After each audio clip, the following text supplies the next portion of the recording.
Hello everyone, this is Ram Bishnoi and today we are going to discuss class 9th SST Social Science worksheet number 28।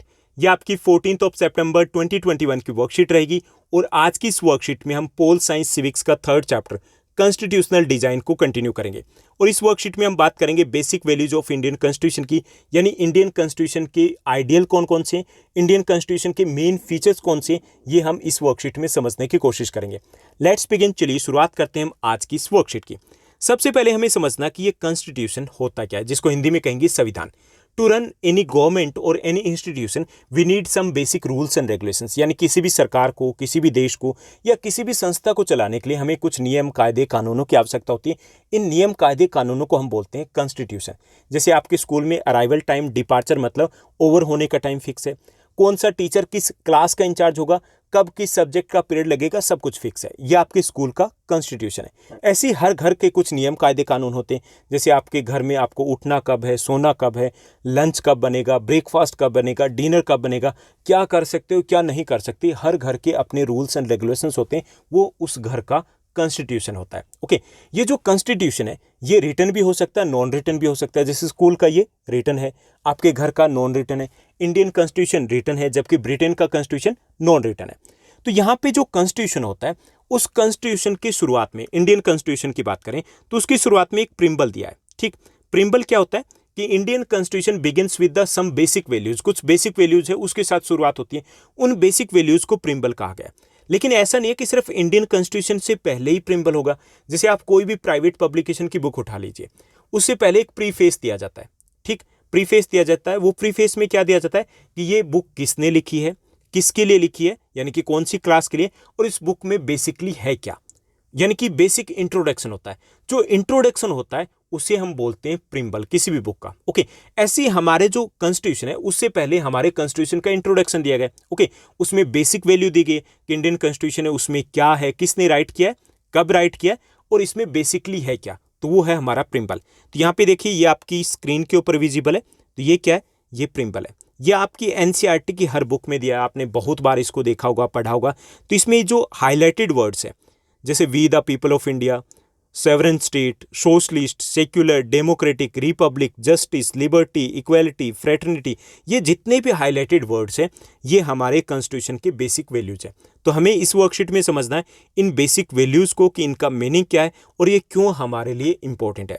So what is the philosophy behind the making of our constitution, यानी हमारे constitution जब बनाया गया तो उसकी basic philosophy क्या है, क्या सोच करके हमने अपने कॉन्स्टिट्यूशन को तैयार किया था। The answer is known by understanding the preamble of the constitution. और इसका आंसर हमें अगर फाइंड आउट करना है तो इसके लिए हमें क्या समझना पड़ेगा, हमें समझना पड़ेगा इंडियन कॉन्स्टिट्यूशन की इस प्रिम्बल को। ओके, अब ये प्रिम्बल क्या है कि the constitution of India begins with some basic values, यानी कि इंडियन कॉन्स्टिट्यूशन की शुरुआत में कुछ बेसिक वैल्यूज दी गई, जैसे हमने ऊपर देखा। ओके, और उसे क्या कहेंगे, which is called the preamble of Indian constitution. इसे हम इंडियन कॉन्स्टिट्यूशन की प्रिम्बल कहेंगे, हिंदी में कहेंगे इसे प्रस्तावना। ओके, अब जो इंडियन प्रिम्बल है उसके मेन पॉइंट्स क्या है, the main points of the preamble of Indian constitution are, क्या पॉइंट्स है, पहला इसमें दिया गया, जो पहला इंपॉर्टेंट जो फीचर है इंडियन कॉन्स्टिट्यूशन का वो है we the people of India, यानी कि किसके साथ शुरुआत होती है, we the people of India, इसके साथ शुरुआत हो रही है। इसका मतलब क्या है कि the ultimate power lies in the people of India and the constitution is supreme, यानी कि इससे ये पता चलता है कि Indian constitution is framed by the Indian people, यानी कि भारतीय लोगों ने इस कॉन्स्टिट्यूशन को बनाया और जो सुप्रीम पावर है वो इंडियन लोगों के पास है, यानी कि वही गवर्नमेंट को इलेक्ट करेंगे, उन्होंने इस कॉन्स्टिट्यूशन को फ्रेम किया। ठीक, ये हमें पता चलता है। ठीक, पहली चीज पता चल गई ना कि ये हमने तैयार किया है, अपने लिए तैयार किया है। सेकंड है सेवरन, जो सेवरन वर्ड दिया गया इसका मीनिंग क्या है कि India is free to take its own decision, no external power can influence its decision. Hindi बोलते हैं संप्रभु राष्ट्र। ओके, संप्रभु राष्ट्र इंग्लिश में बोलेंगे सेवरन स्टेट। तो सेवरन स्टेट का मतलब होता है India can take its own decision independently, हम अपने डिसीजन खुद ले सकते हैं, किसी और देश का कोई भी किसी प्रकार का इन्फ्लुएंस नहीं है। ऐसा नहीं कि ब्रिटेन हमें कहेगा, अमेरिका हमें कहेगा, रशिया हमें कहेगा, ऐसा कुछ नहीं है। तो इंडिया इज ए सेवरन स्टेट, ये हमने डिक्लेयर किया है इंडियन कॉन्स्टिट्यूशन में कि हम अपने डिसीजन खुद ले सकते हैं और खुद हम लेने वाले हैं। थर्ड जो इंपॉर्टेंट जो बेसिक वैल्यू है इंडियन कॉन्स्टिट्यूशन की वो है socialism. The government should make laws related to the entitlement of the land and industries in such a way that socio-economic inequalities are reduced. Socialism का मतलब है कि Indian government will try to reduce the discrimination, will try to reduce the gap between the rich and poor people, यानी कि Indian government है वो equal social development के लिए ट्राई करेगी, कोशिश करेगी, प्रयास करेगी, पॉलिसीज बनाएगी, और जो गैप है रिच और पुअर पीपल के बीच में उसको कम करने की कोशिश करेगी। यानी कि India is a socialist country declare किया गया है, यानी कि वो सोसाइटी है उसके इक्वल डेवलपमेंट में बिलीव करती है। ओके, उसके बाद नेक्स्ट जो इंडियन कॉन्स्टिट्यूशन का मेन फीचर है वो है secular. India is a secular country, बहुत इंपॉर्टेंट टर्म है ये। सेक्युलर कंट्री का मतलब होता है कि इंडिया जो है यहाँ पे all religion are considered equal, यानी कि सभी रिलीजन है वो एक समान है। And any religion has not a specific status in our country, यानी कि हमारी कंट्री का कोई भी ऑफिशियल रिलीजन नहीं है। It means that all religions are equal and there is no discrimination on the basis of the religion, यानी कि रिलीजन के बेस पे किसी भी प्रकार का डिस्क्रिमिनेशन हो ही नहीं सकता।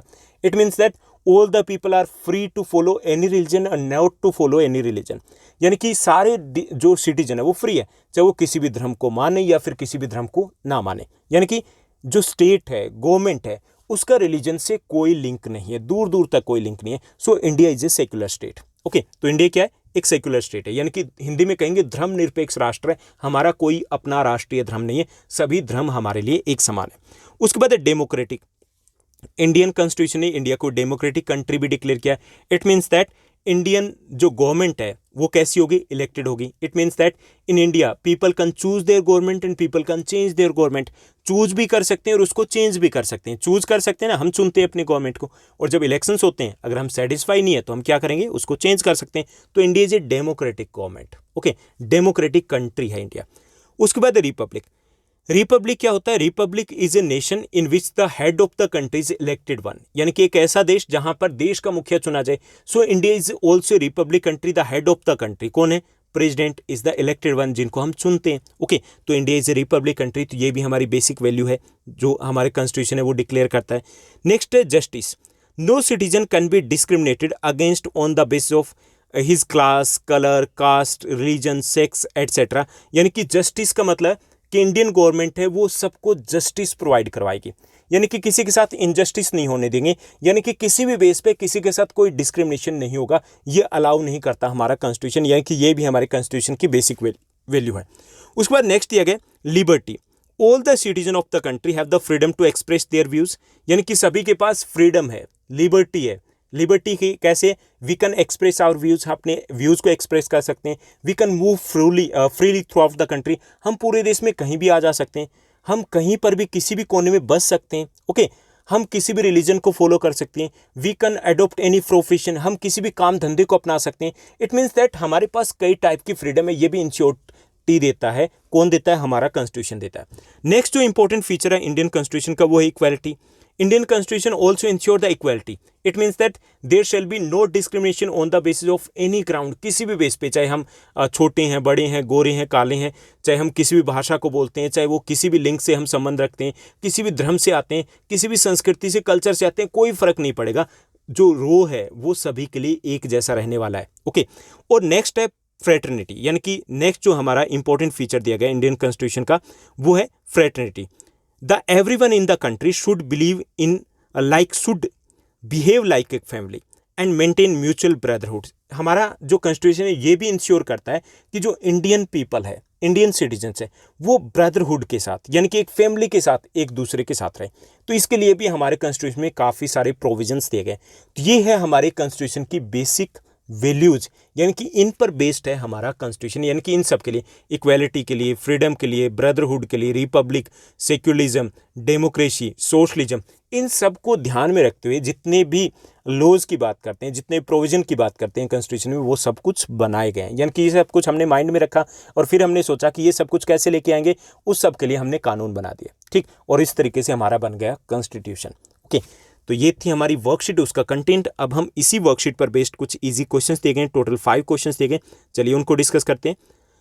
फर्स्ट हमारा क्वेश्चन दिया गया, what do you understand by the preamble of the constitution, यानी हमारे कॉन्स्टिट्यूशन का जो प्रिम्बल है उससे आप क्या समझते हो, ये प्रिम्बल होता क्या है? The constitution of India begins with the basic values, जो इंडियन कॉन्स्टिट्यूशन है उसकी शुरुआत में कुछ बेसिक वैल्यूज दी गई, which is called the preamble of the constitution, इन्हीं हमारे कॉन्स्टिट्यूशन की प्रिम्बल यानी कि प्रस्तावना कहा गया। नेक्स्ट जो हमारा क्वेश्चन दिया गया, नेक्स्ट हमारा सेकंड क्वेश्चन है, what is democratic government system, democratic government system क्या होता है? A system of government in which the rulers are elected by the people and they can be changed is called democratic government. यानी कि एक ऐसा system जिसमें rulers का चुनाव कौन करेगा, लोग करेंगे, और उनको बदल भी सकते हैं। People can choose there government, people can choose there government and people can change their government, तो उसको बोलेंगे हम डेमोक्रेटिक सिस्टम। ओके, तो इंडिया क्या है, India is a democratic country. Okay, उसके बाद नेक्स्ट जो हमारा क्वेश्चन दिया गया, थर्ड क्वेश्चन है कि what is the importance of basic values in constitution making. जब संविधान बनाया जाता है तो उसमें बेसिक वैल्यूज की क्या इंपॉर्टेंट होती है। Basic values act as an ideal और guide in the constitution making. जब कॉन्स्टिट्यूशन बनाया जाता है तो एज ए आइडियल और एज ए गाइड वर्क करती है ये बेसिक वैल्यूज, यानी कि हम इनको ध्यान में रखते हैं कि हमें इन चीज़ों को हमारे कॉन्स्टिट्यूशन में बेसिकली इन्वॉल्व करना है, इंक्लूड करना है। Okay, the constitution has been made on the basis of these values. हमारा जो संविधान है वो इन्हीं बेसिक वैल्यूज पर ही बेस्ड है। नेक्स्ट जो हमारा क्वेश्चन रहेगा, फोर्थ वन दिया गया। फोर्थ क्वेश्चन है why is India called a secular state. India को सेक्युलर स्टेट कहा जाता है, हिंदी में कहें तो धर्मनिरपेक्ष राष्ट्र कहा जाता है, राज्य कहा जाता है। क्यों कहा जाता है, ओके, एक्सप्लेन करना है। India doesn't have any national region of its own. हमारे देश का कोई राष्ट्रीय धर्म नहीं है। All regions have equal status, सभी धर्मों को एक समान स्टेटस दी गई है। There is no discrimination on of any kind on the basis of religion in India. यानी कि हमारे देश में धर्म के आधार पर किसी भी प्रकार का कोई भी डिस्क्रिमिनेशन नहीं है। That is why India is called a secular country, इसलिए इंडिया को सेक्युलर कंट्री कहा जाता है। नेक्स्ट जो हमारा फिफ्थ क्वेश्चन रहेगा, फिफ्थ क्वेश्चन को देखते हैं।